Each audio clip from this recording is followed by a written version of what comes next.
Hello and welcome everybody to episode 2 of my roguelike challenge, where I attempt to level a fighter from level 1 to 20 without dying and without using the in-game trading.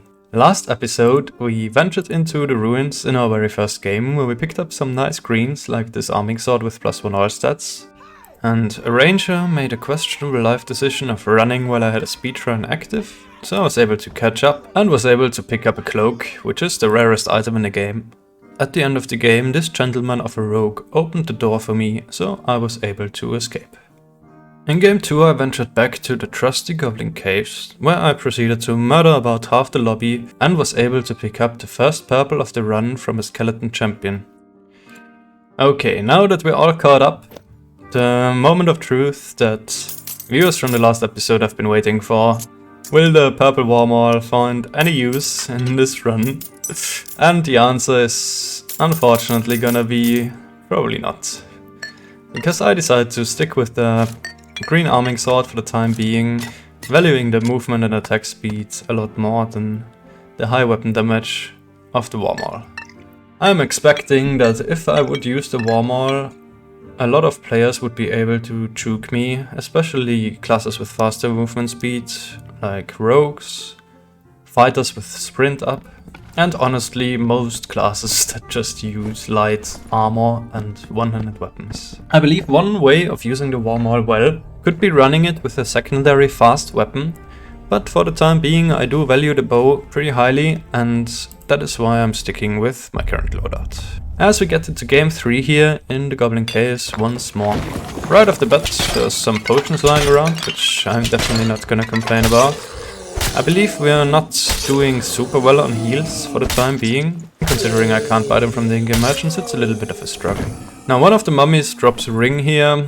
Now the will and item equip speed are fairly useless for my class. The 2 additional physical damage isn't bad. However, additional physical damage is quite a bit worse than weapon damage, because it does not get any additional multipliers from strength and physical power. And I find a barbarian fighting the mobs.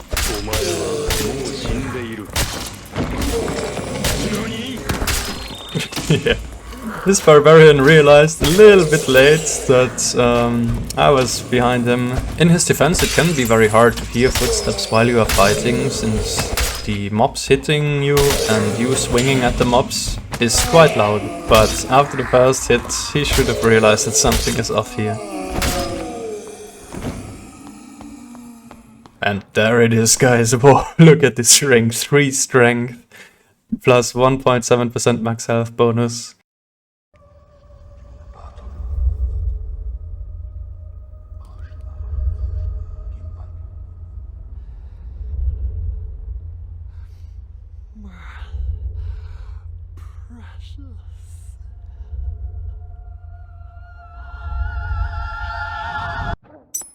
The rest of the stats aren't really that interesting, but the 3 strength and almost 2% max health is insane. It's gonna give me a hefty physical damage increase and about +9 max HP, which is just an insane amount of stats considering I even have an empty ring slot here. Unlike the purple warmall we found in the last episode, the second purple of the run is actually an insane piece that I'm very happy about finding. Yeah, I take out the Goblin Mage here and look for anything interesting on the shelves, as I hear some footsteps behind me and see a player disappearing around the corner. I'm not feeling in the mood to chase the player down right now, so I proceed to the middle room, where I'm hoping to find a skeleton champion. Upgrade my gear quickly. The box, of course, also being able to supply you with some jewelry.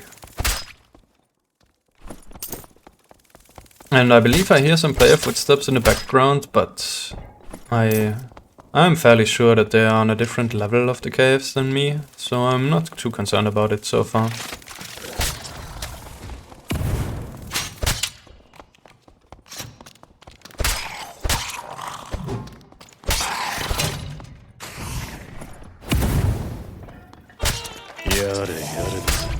And this skeleton mage just does not care about me slamming them in the face 4 times with my sword.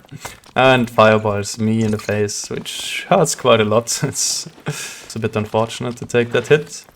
I believe it might have been a red skeleton mage, which is basically like an elite skeleton mage that has a bit more HP, does a bit more damage, etc. and that is why he did not fall after the amount of hits that I thought it would take. Now we proceed to loot all the stuff we killed here, and all the while hearing more footsteps in the vicinity. So I'm definitely getting ready for some PvP action here. This chest is a 15 and a 19 HP potion, which is very nice, but yeah, here's a player. Breaking through the barricades, but I do hear another player somewhere around that corner, that's why I don't engage immediately. I'll just take my bow out. Yep, there you see it, there's a rogue there. And it's kind of a three-way standoff. I'm feeling like I'm the good, the bad and the ugly with a three-way standoff. But unlike the movie, I do not end up shooting any other players, as everyone just kind of backs off from the situation. Now here my inner femboy almost brings me to completely run away, but my chat senses correct my path in time, and I decide to go look for the action. And I see the rogue still there and pop my sprint and try to chase him. And rogue is running away really fast and tries to close the door in front of me, and I get completely stuck in the door here. Oh my god, I can't move. That's never happened to me before. Wow, what a dangerous situation. But I make it through the door, not having taken too much damage from the rogue's hits, and decide to use my second wind and turn the fight around on him. Get 2 really nice hits in. Throw the worst aimed throwing axes I've ever thrown in my life, and I get attacked from behind and from the front by the rogue and the fighter teaming up on me. But I take the rogue out with one final hit to the head of my arming sword and also turn the fight around on the fighter. A very close call here of 2 players teaming up to try and take me down. But I end up being fine here. Decide that there's not enough time to pop the campfire and proceed to check out what they've got for me. Not really anything interesting on them. I did realize that the fighter was not very geared at all when I got hit and barely even noticed my HP going down, so I definitely knew that he was running the grey arming swords. And he also didn't have much of anything else. Now I make my way back through the storm, because I might want to check out the protection shrine again on my way into the zone. As I see a fighter with his torch out down the hallway there, I take out my bow and try to hit him with some arrows. I believe the first one missed. Now I am not super healthy here, but this fighter also looks like he has starting gear, and I decide to pop a shield potion and engage. Now here I decide to make use of the many throwables I've got to try and create an advantage before I actually go into melee range against him. And as he throws his lantern at me, I just push in with sprint, hit him over the head, and he falls. As I hear a portal open around the corner and decide to go there immediately because I'm super low, I also hear footsteps approaching, so another pretty scary situation, and I take the portal immediately because I'm not looking to fight someone who seems to have some amount of gear when I'm below 50% HP. And here we make it out of game number 3. Reaching level 5 in the process, we can now equip a second perk. However, my healing items are not looking super juicy here. I have quite a lot of shield potions, but not very many heals at all, considering only the one bandage is really something I can use immediately. And the 2 campfires take quite a while to regen up. So I will be a bit less conservative with using shield potions in the future to try to preserve more health. Now here you can see the gear I've accumulated so far. Definitely some pretty nice pieces, the highlight being the ring, maybe also the cloak, although the 2 wheels that on it, of course not being optimal for the fighter, but it's being made up for by the +1 all attribute stats.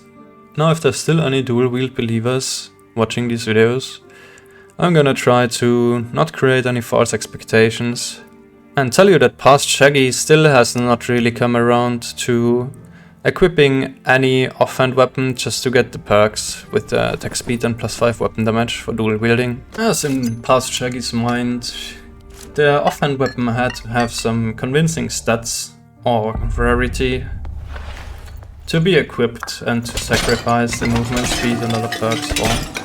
And honestly, it is kind of debatable in my opinion whether the extra DPS makes up for the loss of movement speed and some other perks that allow you to use throwing knives and bows, other perks that increase your defense or movement speed. So I don't believe it's just a straight up 100% superior option, but by the end of the playtest I did come around to preferring the DPS increasing perks.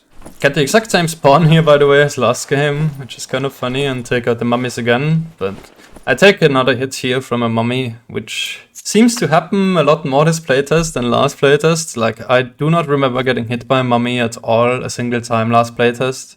Well, this time it was definitely a more common occurrence. Getting used to the new movement pattern, and this particular attack that actually hit me has a deceptively wide hitbox, because I did strafe around it, but did still get hit by it, which didn't really used to be the case, but it just means that I have to pay a bit more respect to these mummies.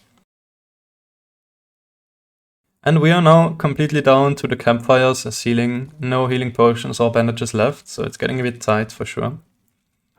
Now I make my way to the protection shrine and the loose loot as usual.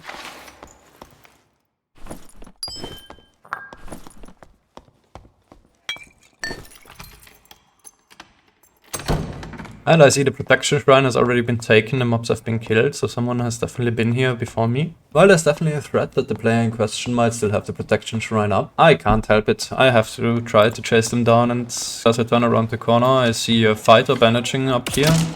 So I know that the fighter is probably not full HP here, starts running away and getting some potions out as I hold the corner with my bow and try to land a hit or two before engaging. But the fighter just seems to be chilling in this corner basically, so I decide to pop a shield potion and proceed to engage the player.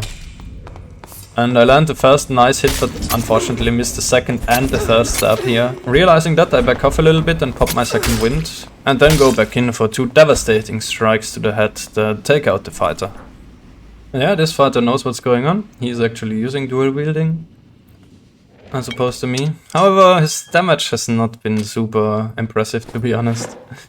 But that's just the thing, right? Like, a short sword will just not deal a lot of damage in general. It's a pretty low damage, high attack speed weapon.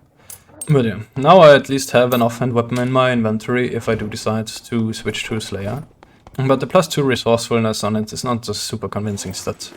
And the short sword is not a weapon that I would dilute my arming sword attacks with, preferably, to be honest. And unfortunately the shrine has not respawned, but I decide to rest up for the rest of my missing HP here. I make my way here back to my spawn, because I want to check out if the lion's head chest that is guaranteed to spawn in that room is unlocked, because those tend to have quite a bit better loot than just standard chests. Take out the mummies here, but unfortunately the chest is locked and none of the mummies drop any jewelry or bandages. Now I smash all the vases here in the hopes for some consumables, and while I do not find any potions, I do find blue throwing axes, and those are something else, man. If you connect with one or two of those, your opponent is just kind of toast, to be honest. They just deal a ton of damage. And I proceed up to the bedroom, as it used to be known. Now there's, I guess, not just the skull beds, but actual real beds as well. And continue looting a little bit there.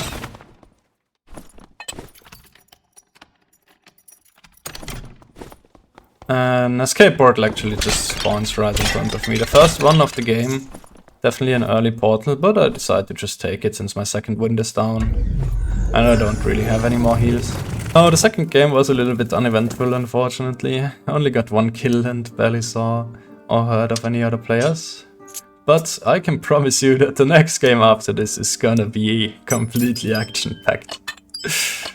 Yeah, I'll leave it here for this episode, and if you want to see a game where I just cannot catch my breath in between PvPing, then check out the next episode coming out tomorrow. I hope you enjoyed episode 2 of the Hardcore Fighter Challenge. If you did, consider subscribing to the channel, leaving a like or a comment down below, as it helps me out. And I will see you guys tomorrow in the next one.